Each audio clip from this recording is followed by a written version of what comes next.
Assalamualaikum warahmatullahi wabarakatuh. Pada kesempatan kali ini, kami kelompok kami yang beranggotakan Muhammad Latif Abdullah dengan NIM 2020801111, terus Dian Prihatining Tias 2020901113, terus saya sendiri Zainuddin 202080-110-14 akan menyampaikan materi kelompok kami, yaitu pengukuran variabel, definisi operasional. Untuk yang pertama, saya sendiri yang akan menyampaikan. Nah, di slide yang pertama ini, bagaimana variabel itu diukur. Dalam hal ini kita melihat dari pengukuran adalah penugasan angka atau simbol lain ke karakteristik atau atribut objek menurut seperangkat aturan yang telah ditentukan sebelumnya. Objeknya termasuk orang, ada terus seperti strategi bisnis, terus perusahaan, negara, sepeda, gajah, peralatan dapur, dan lain-lain. Terus selanjutnya ada definisi operasional atau operasionalisasi. Nah, dalam hal ini alat mengukur variabel salah satu tekniknya adalah dengan mereduksi gagasan atau konsep abstrak ini menjadi perilaku atau karakteristik. Dengan kata lain, pengertian abstrak dipecah menjadi perilaku atau karakteristik yang dapat diamati. Di slide selanjutnya, Yan. Terus operasionalisasi dilakukan dengan melihat dimensi perilaku, segi atau sifat yang dilambangkan dengan konsep. Ini kemudian diterjemahkan ke dalam elemen yang dapat diamati dan diukur untuk mengembangkan indeks pengukuran konsep. Terus slide selanjutnya, operasionalisasi dimensi dan elemen. Dalam hal ini contohnya misal seperti contoh haus dan kebutuhan kognisi menggambarkan bagaimana konsep abstrak dioperasionalkan dengan menggunakan elemen yang dapat diamati dan diukur seperti jumlah minuman yang digunakan orang untuk memuaskan dahaga mereka dan sejauh mana orang lebih menyukai masalah yang kompleks daripada yang sederhana. Nah, untuk slide selanjutnya, mengoperasikan konsep multidimensi motivasi berprestasi. Dalam hal ini, seperti artikel empiris yang diterbitkan dalam jurnal akademis memberikan gambaran rinci tentang bagaimana konstruk spesifik diukur.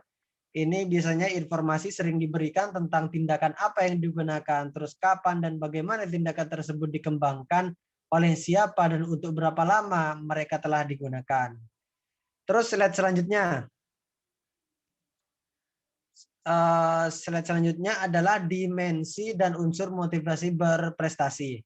Dalam hal ini karakteristiknya ada 5, yaitu pertama mereka yang didorong oleh pekerjaan. Misal mereka akan bekerja hampir sepanjang waktu untuk mendapatkan kepuasan karena telah mencapai. Terus yang kedua itu banyak dari mereka umumnya tidak berminat untuk rileks dan mengarahkan perhatian mereka ke hal lain selain aktivitas yang berhubungan dengan pekerjaan. Terus 3, karena mereka ingin selalu berprestasi dan terus berprestasi, maka lebih suka bekerja sendiri daripada orang lain. Terus keempat itu dengan pikiran dan hati yang tertuju pada pencapaian, mereka lebih suka terlibat dalam pekerjaan yang menantang daripada pekerjaan yang mudah dan menyenangkan. Terus yang kelima, mereka akan sangat ingin mengetahui bagaimana kemajuan mereka dalam pekerjaan mereka seiring berjalannya waktu. Artinya mereka ingin mendapatkan umpan balik yang sering secara langsung atau halus dari atasan, kolega, atau lainnya. Terus slide selanjutnya, apa operasionalisasi atau tidak? Mengoperasionalkan konsep tidak terdiri dari penggambaran alasan, anteseden, konsekuensi, atau korelasi konsep. Sebaliknya, itu juga menggambarkan karakteristik yang dapat diamati untuk dapat mengukur konsepnya. Hal ini penting untuk diingat, karena jika kita salah mengoperasionalkan konsep atau mengacaukannya dengan konsep lain, maka kita tidak akan memiliki ukuran yang valid. Artinya kami tidak akan melakukannya memiliki data yang baik, penelitian kami tidak akan pernah ilmiah. Terus selanjutnya, review operasionalisasi. Dalam hal ini operasionalisasi perlu diukur konsep dan abstraknya dan subjektif seperti perasaan dan sikap. Terus operasionalisasi dimulai dengan definisi konsep. Langkah selanjutnya kemudian yaitu menemukan atau mengembangkan serangkaian pertanyaan tertutup yang memadai yang memungkinkan Anda mengukur konsep dengan andal dan cara yang valid. Terus yang slide selanjutnya dimensi operasional atau operasionalisasi itu dalam melakukan penelitian transnasional perlu diingat bahwa variabel tertentu memiliki arti yang berbeda dan konotasi dalam budaya yang berbeda. Hal itu dikarenakan karena perbedaan bahasa dan budaya di setiap daerah. Untuk penjelasan selanjutnya akan disampaikan oleh Mas Latif. Kepadanya saya persilahkan.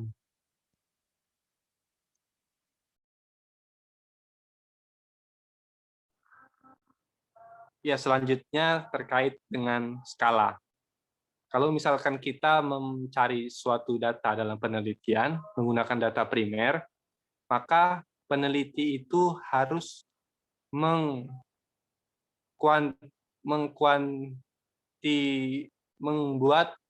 hasil data temuan dia itu menjadi kuantitatif. Jadi bukan kualitatif. Nah, caranya bagaimana mengkuantitatifkan data yang bersifat kualitatif yang bisa didapat dengan cara wawancara, serbar kuesioner dan sebagainya, maka peneliti membentuk skala pengukuran dari pertanyaan-pertanyaan yang disusun dengan kaidah-kaidah tertentu dalam menyusun suatu kuesioner. Nah, itu maka diperlukanlah suatu skala. Nah, skala untuk membuat suatu kuesioner tersebut memiliki 4 jenis. Pertama, skala nominal, skala ordinal, skala interval, dan skala rasio. Nah, ini setiap skala memiliki tingkatannya masing-masing. Kalau misalkan kita berbicara dengan skala nominal, skala nominal itu bagaimana seorang peneliti mengelompokkan dari subjek penelitian tersebut menjadi suatu kelompok tertentu. Hanya mengelompokkan saja. Jadi penelitian tentang minat seseorang, nah itu sudah hanya dikelompokkan tanpa melihat peringkat ketertarikan dari yang diteliti dari responden tersebut. Nah, skala nominal seperti itu. Kalau misalkan skala ordinal, ini tingkatannya lebih dari skala nominal, di level 2-nya. Skala ordinal ini peneliti itu berusaha meranking dari hasil penelitian tersebut. Misalkan seseorang itu lagi disurvei tentang kesukaan dari makanan. Ada makanan nasi goreng, bakso, rendang, terus misalkan chicken gitu, fried chicken gitu. Nah, itu nanti di ranking. Mana ranking 1, 2, 3, 4, dan seterusnya, tergantung penelitian tersebut. Nah, itu skala ordinal. Jadi mengelompokkan sesuai dengan tingkat kesukaannya, rankingnya, ketertarikannya. Kemudian ada skala interval. Nah, kalau skala interval itu tingkat orang peneliti itu berusaha membagi kelompok didasarkan dari interval-intervalnya. Ada apa ya nyebutnya biasanya? Ada jenjang. Di situ ada jenjang kesukaan, tertarikan terhadap apa yang di skala interval itu dia berusaha untuk kan tadi ini membuat besaran dari perbedaan setiap variabel yang ditelitinya. Jadi perbedaan itu ada besarannya, intervalnya itu ada. Kalau misalnya skala rasio itu dia memiliki titik absolut. Ini biasanya penelitian yang dia bersifat penelitian eksperimen, penelitian lab. Dia pakai skala rasio di situ. Dia ada titik absolut, ada titik nolnya. Misalkan kita meneliti tentang berat massa, itu ada massa yang ada nol, angka absolutnya. Nah, itu dia ada rasio di situ. Jadi dia menempatkan ada proporsional dari variabel tersebut.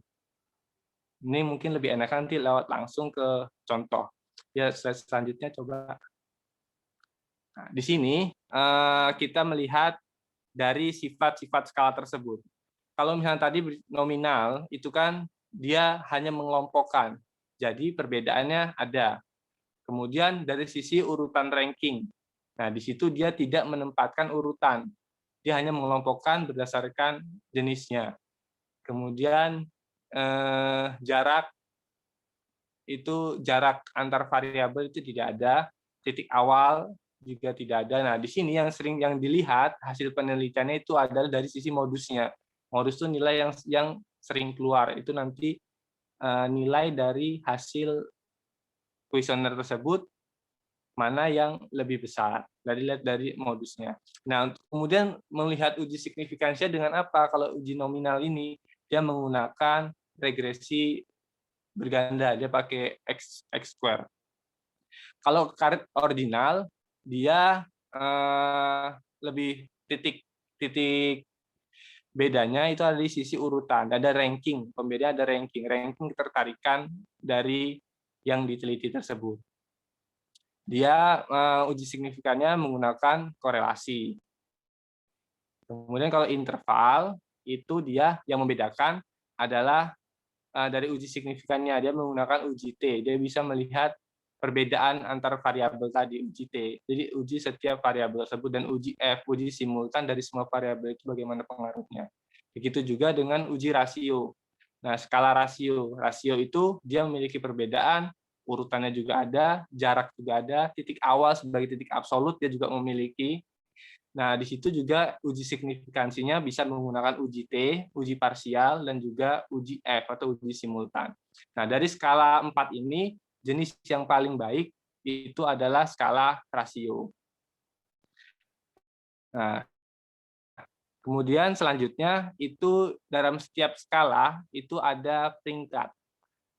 Jadi dalam aplikasinya selanjutnya itu ada peringkat dari skala-skala tersebut.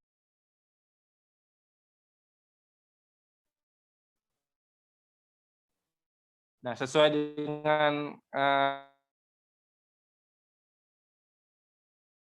jawabannya ya atau tidak. Nah, di sini kita bisa tahu skala dikotomi ini menggunakan jenis skala apa. Dia hanya menggunakan jawaban ya atau tidak. Berarti dia ini hanya mengelompokkan perbedaan antara orang yang merespon ya dan tidak. Maka skala dikotomi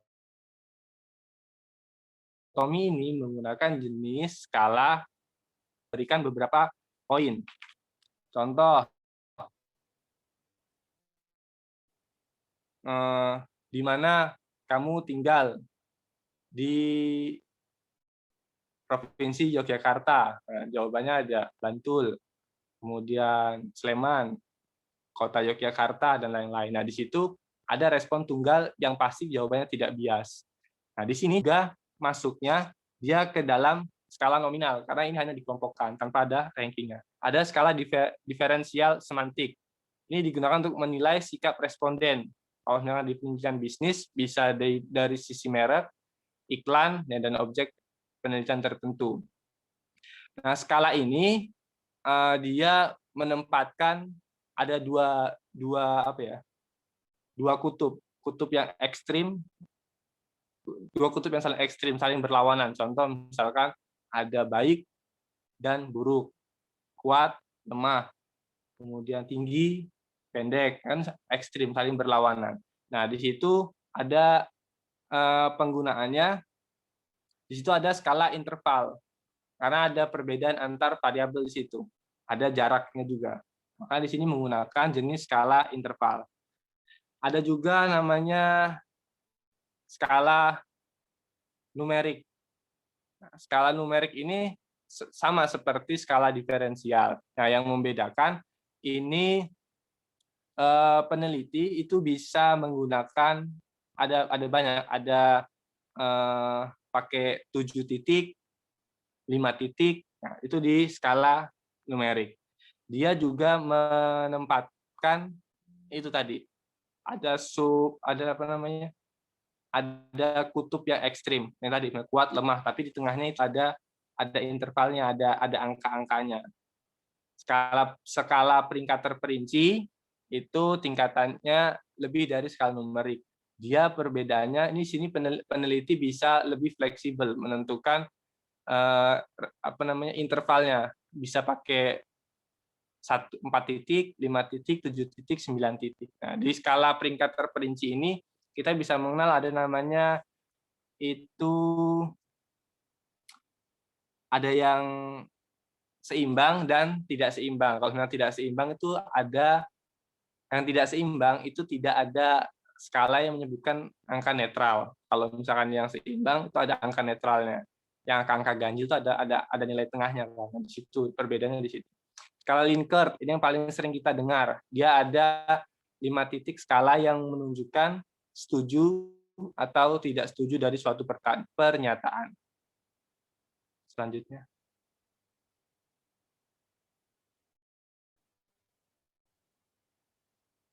Slide selanjutnya. Nah, kemudian ada juga skala jumlah tetap atau konstan. Nah, pada skala ini itu responden itu diminta untuk memberikan penilaian dengan jumlah total yang sudah ditentukan. Misalkan minat seseorang terhadap pelajaran. Nah, nilai maksimal kan 100%. Nah, maka misalkan ada matematika, IPA, biologi, bahasa Indonesia. Itu responden diminta untuk mengisi sesuai dengan minatnya. Dengan nilai total ada 100% tersebut. Jadi tidak boleh lebih. Maka di sini ada skala jumlah tetap atau konstan. Nah, dari situ misalkan kita lihat di situ ada ranking berarti kan. Nah, kalau memang ada ranking berarti masuknya ke jenis skala ordinal. Selanjutnya ada skala peringkat grafik. Ini sama halnya seperti dengan skala jumlah tetap, akan tetapi di sini dia menggunakan skala peringkat grafik. Contohnya misalkan seperti yang terperinci tadi, ada 2 kutub yang saling berlawanan, yang sangat baik, ada juga yang sangat buruk. Nah, itu kemudian di tengahnya ada nilai netral, dan misalkan yang netral. Nah, di situ ada apa namanya? Kita bisa menilai berapa dari pertanyaan. Maka itu adalah jenis skala interval. Ya, selanjutnya akan dilanjutkan oleh Saudari Dian.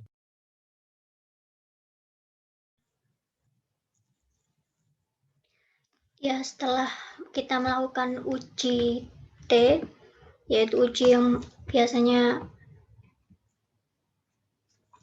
menguji setiap pengaruh variabel, apakah variabel itu berpengaruh terhadap variabel dependen. Setelah itu biasanya kita melakukan uji kualitas data.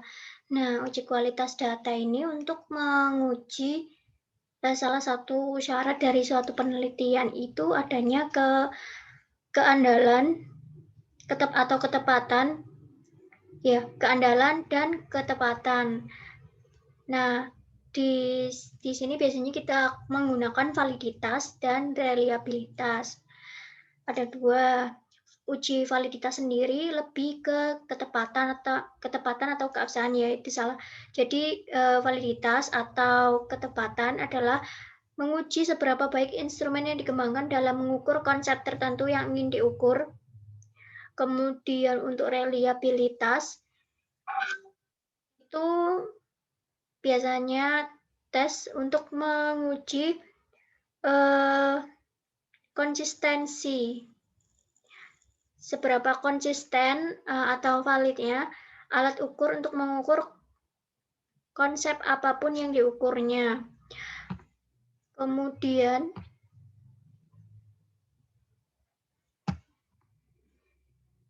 ya, di sini kita akan melihat lagi bahwasanya validitas ini dibagi menjadi 3.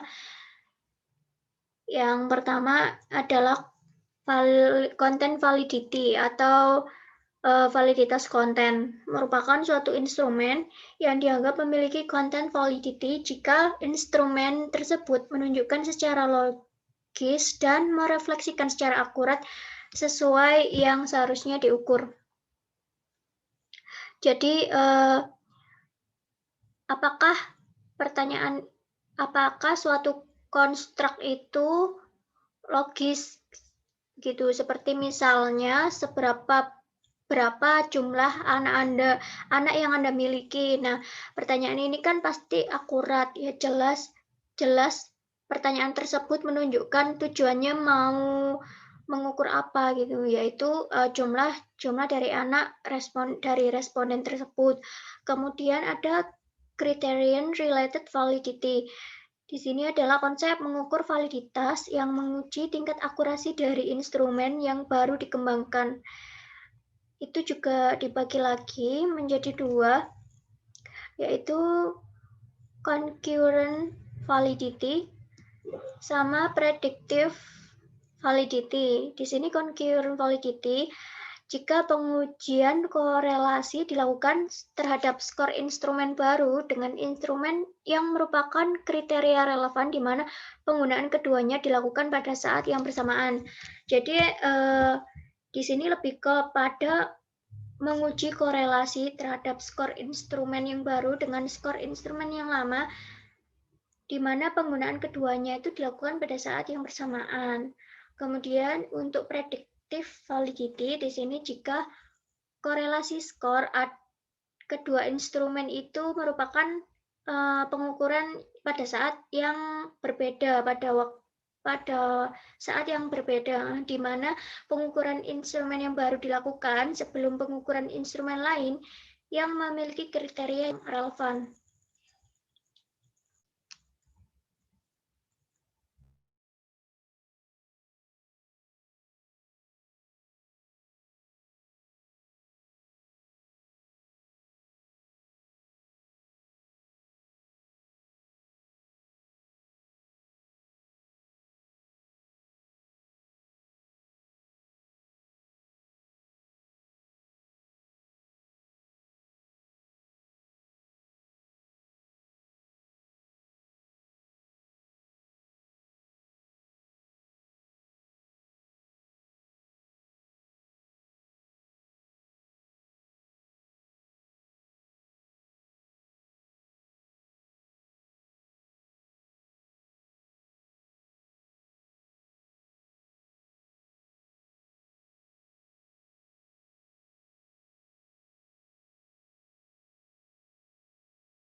Kemudian yang reliabilitas dibagi menjadi 3, yaitu koefisien stabilitas, koefisien ekuivalensi, dan reliabilitas konsistensi internal. Koefisien stabilitas untuk menguji stabilitas jawaban responden dari suatu waktu ke waktu berikutnya. Biasanya proses penguji stabilitas ini dikenal juga dengan retest reliability, yang biasa metode statistik yang biasanya digunakan untuk mengukur koefisien stabilitas ini biasanya kita menggunakan Pearson correlation ya. Kemudian untuk yang kedua, koefisien ekuivalensi untuk mengukur suatu konstruk terhadap subjek penelitian tertentu pada saat yang sama, namun instrumennya berbeda. Sedangkan yang sama di sini adalah subjek penelitian, kemudian konstruknya, dan juga saat pengukurannya itu dilakukan pada saat yang sama, hanya saja instrumennya yang berbeda. Kemudian yang terakhir ada reliabilitas konsistensi internal. Di sini untuk mengukur konstruk tertentu menunjukkan tingkat reliabilitas konsistensi internal instrumen yang bersangkutan. Biasanya teknik statistik tertentu di sini peneliti hanya perlu melakukan 1 kali penelitian dengan menggunakan teknik statistik tertentu terhadap skor jawaban responden yang dihasilkan dari instrumen tersebut. Nah, salah satu metode statistik yang biasanya digunakan dalam penelitian ini yang paling dikenal adalah Cronspach-Alpha. Kemudian skala pengukuran formatif versus skala pengukuran reflektif. Skala pengukuran formatif biasanya digunakan ketika konstruk dipandang sebagai kombinasi yang menjelaskan indikatornya. Di sini Smith, Kendall, dan Hallin tahun 1969 menyatakan 5 dimensi yang dapat mengukur kepuasan suatu kinerja. Nah, dari 5 dimensi tersebut nantinya akan dibagi menjadi 72 elemen pertanyaan ya, yang dapat diamati dan diukur.